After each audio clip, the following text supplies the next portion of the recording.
नमस्कार दोस्तों, स्वागत है आपका इतिहास और आज पर। आज है 24 मई 2026 और हम आपके लिए लाए हैं आज के सबसे ताजा और महत्वपूर्ण करंट अफेयर्स के सवाल। तो चलिए बिना समय गवाए शुरू करते हैं आज का सफर। हमारा पहला सवाल अर्थव्यवस्था से है। भारतीय रिजर्व बैंक ने वित्तीय वर्ष 2025-26 के लिए केंद्र सरकार को कितनी अधिशेष यानी सरप्लस राशि हस्तांतरित करने की मंजूरी दी है, जो अब तक का सबसे बड़ा ऐतिहासिक रिकॉर्ड है? ऑप्शन ए 1.93 लाख करोड़ रुपए, ऑप्शन बी 2.11 लाख करोड़ रुपए, ऑप्शन सी 2.86 लाख करोड़ रुपए, ऑप्शन डी 3.15 लाख करोड़ रुपए। इसका सही जवाब है ऑप्शन सी यानी 2.86 लाख करोड़ रुपए। दोस्तों, यह भारत के इतिहास में आरबीआई द्वारा सरकार को किया गया अब तक का सबसे बड़ा अधिशेष हस्तांतरण है। इस ऐतिहासिक रकम से सरकार को अपने राजकोषीय घाटे को कम करने और देश के विकास कार्यों में बहुत बड़ी मदद मिलेगी। बढ़ते हैं अगले सवाल की तरफ। इंटरनेशनल रिलेशंस से जुड़ा यह सवाल बहुत जरूरी है। मई 2026 में भारत ने किस देश के राष्ट्रपति निकोस क्रिस्टोडोलाइड्स की राजकीय यात्रा के दौरान अपने द्विपक्षीय संबंधों को रणनीतिक साझेदारी यानी स्ट्रेटेजिक पार्टनरशिप के स्तर पर उन्नत किया है? Option A France, option B Cyprus, option C Italy, option D Norway. सही उत्तर है ऑप्शन बी साइप्रस। साइप्रस के राष्ट्रपति निकोस क्रिस्टोडोलाइड्स इस समय भारत की यात्रा पर हैं। इसी दौरान दोनों देशों ने अपने रिश्तों को एक नया आयाम देते हुए रक्षा, अर्थव्यवस्था और टेक्नोलॉजी के क्षेत्र में कई बड़े समझौतों पर हस्ताक्षर किए हैं। तीसरा सवाल जो देश के डिजिटल हेल्थ सिस्टम से जुड़ा है। आयुष्मान भारत डिजिटल मिशन यानी एबीडीएम के तहत देश में कितने करोड़ स्वास्थ्य रिकॉर्ड को सफलतापूर्वक आभा आईडी से लिंक कर दिया गया है? Option A 50 crore, option B 75 crore, option C 100 crore, option D 120 crore. इसका सही उत्तर है ऑप्शन सी 100 करोड़। स्वास्थ्य मंत्रालय के अनुसार भारत ने एक बहुत बड़ा मील का पत्थर पार कर लिया है। अब देश के 100 करोड़ से ज्यादा मेडिकल रिकॉर्ड्स को डिजिटल रूप से आभा अकाउंट से जोड़ दिया गया है, जिससे मरीजों को अब कागजी मेडिकल फाइलें साथ ले जाने की जरूरत नहीं होगी। चौथा सवाल प्रौद्योगिकी और स्वास्थ्य क्षेत्र से। मई 2026 में केंद्रीय विज्ञान और प्रौद्योगिकी मंत्रालय द्वारा दुर्लभ आनुवंशिक विकारों यानी रेयर जेनेटिक डिसऑर्डर्स के मैनेजमेंट और इलाज के लिए किस कार्यक्रम के दूसरे चरण यानी फेज 2 की शुरुआत की गई है?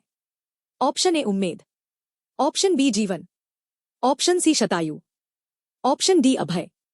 इसका सही जवाब है ऑप्शन ए उम्मीद। नवजात शिशुओं में होने वाली वंशानुगत बीमारियों की समय पर पहचान करने और सरकारी अस्पतालों में जेनेटिक काउंसलिंग सेंटर बनाने के लिए सरकार ने उम्मीद प्रोग्राम का दूसरा चरण शुरू किया है। अगले सवाल की तरफ चलते हैं, जो एक बेहद महत्वपूर्ण अंतर्राष्ट्रीय बैठक को लेकर है। हाल ही में एशियाई उत्पादकता संगठन यानी एपीओ के शासी निकाय की 68वीं बैठक का आयोजन कहाँ किया गया?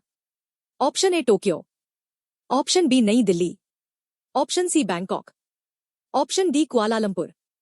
सही जवाब है ऑप्शन बी नई दिल्ली। भारत ने नई दिल्ली के भारत मंडपम में इस 68वीं बैठक की मेजबानी की है, जिसका उद्घाटन केंद्रीय मंत्री पीयूष गोयल ने किया। इसमें एशिया प्रशांत क्षेत्र के देशों ने आर्टिफिशियल इंटेलिजेंस और आधुनिक तकनीक के जरिए उत्पादकता बढ़ाने पर चर्चा की। छठा सवाल क्लीन एनर्जी सेक्टर से। हाल ही में ब्रिटिश इंटरनेशनल इन्वेस्टमेंट यानी बीआईआई ने भारत के रिन्यूएबल ऊर्जा क्षेत्र को बढ़ावा देने के लिए किस वैश्विक फंड मैनेजर के साथ मिलकर $300 मिलियन का नॉर्थ स्टार प्लेटफॉर्म लॉन्च किया है? Option A BlackRock, option B Copenhagen infrastructure partners यानी CIP, option C SoftBank, option D Goldman सैक्स। इसका सही उत्तर है option B Copenhagen infrastructure partners यानी सीआईपी। यूके की संस्था बीआईआई और डेनमार्क के सीआईपी ने मिलकर भारत में सोलर और विंड ऊर्जा परियोजनाओं के तेजी से विकास के लिए यह $300 मिलियन का निवेश प्लेटफॉर्म तैयार किया है। सातवां सवाल भारतीय रेलवे की एक बड़ी उपलब्धि को लेकर। भारतीय रेलवे के अनुसार मिशन 100% विद्युतीकरण के तहत रेलवे ने अपने ब्रॉडगेज नेटवर्क का कितने प्रतिशत हिस्सा सफलतापूर्वक विद्युतीकृत कर लिया है? Option A 95.2%, option B 97.5%, option C 99.6%, option D पूरा 100%। इसका सही जवाब है ऑप्शन सी 99.6%।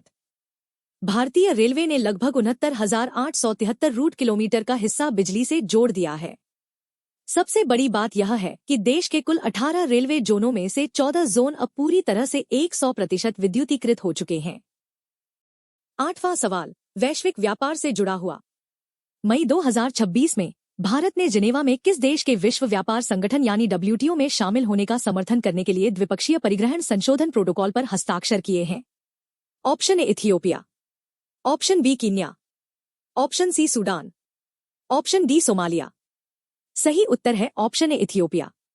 भारत ने जिनेवा में इथियोपिया की WTO सदस्यता का आधिकारिक रूप से समर्थन किया है, जिससे आने वाले समय में भारत और इथियोपिया के बीच व्यापारिक रिश्ते और ज्यादा मजबूत होंगे।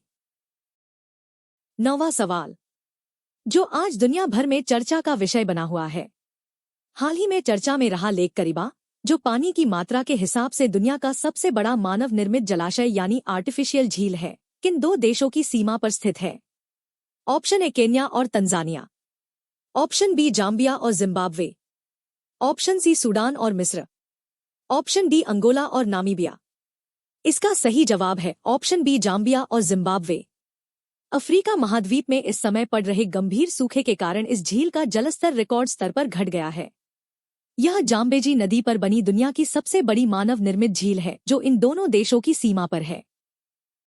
हमारा आखिरी और बेहद महत्वपूर्ण सवाल, देश की आंतरिक और सीमा सुरक्षा से केंद्रीय गृह मंत्रालय द्वारा अंतर्राष्ट्रीय सीमाओं को पूरी तरह सुरक्षित और अभेद्य बनाने के लिए किस नई तकनीक आधारित परियोजना की घोषणा की गई है?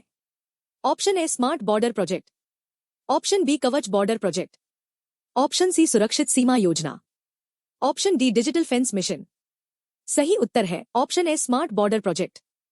सरकार ने सीमाओं पर घुसपैठ को पूरी तरह रोकने के लिए इस प्रोजेक्ट को मंजूरी दी है। इसके तहत अब पारंपरिक कटीले तारों की जगह anti drone system, laser fencing और आधुनिक थर्मल रडार जैसी हाई टेक तकनीकों का इस्तेमाल किया जाएगा। कमेंट में जरूर बताइए आपका फाइनल स्कोर कितना रहा। वीडियो पसंद आया हो तो लाइक और सब्सक्राइब जरूर करें। ऐसे ही एग्जाम ओरिएंटेड करंट अफेयर्स के लिए जुड़े रहिए इतिहास और आज के साथ। सड़क सुरक्षा, जीवन रक्षा। जय हिंद।